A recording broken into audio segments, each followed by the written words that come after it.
In Friesland doen onder andere de GGZ, Akare, 4 in verslavingszorg Noord-Nederland onder actie mee. Ze kennen het oors, want het systeem rint vast.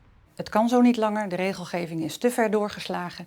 Die moet omlaag. Onze behandelaren die zijn gewoon te veel tijd kwijt. 33% van de tijd zijn ze daarmee kwijt. En we kunnen het niet alleen, we hebben elkaar nodig. Dus het is en GGZ Nederland, de zorgverzekeraars, gemeenten. We roepen eigenlijk iedereen op om de handen in elkaar te slaan en hier een einde aan te maken. Het geld voor geestelijke zoenzorg komt nou van verzekeraars, gemeentes en het Rijk. En die gaan alle keer weer oren regels, formulieren en procedures. Om gek van te worden, zei het GGZ Friesland. We zijn met elkaar doorgeschoten. We houden elkaar gevangen in een eigenlijk pervers systeem. En we moeten terug naar de basis en vertrouwen in professionals. Beste reizigers. De organisaties voor geestelijke zoenzorg binnen Joert met een maatschappelijke campagne begon. Voor de helpverleners in de zorg komt de actie niet te let.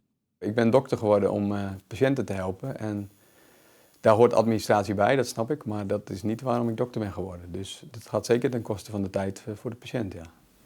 Hoeveel procent van je tijd ben je nou met administratie bezig? Nou ja, zeker een derde. Bij VVN en GGZ Friesland hebben ze ook al duidelijke ideeën hoe het wol moet in de geestelijke zoenzorg. Maak het simpeler en minder. Dat is ook een van de acties die we zeggen.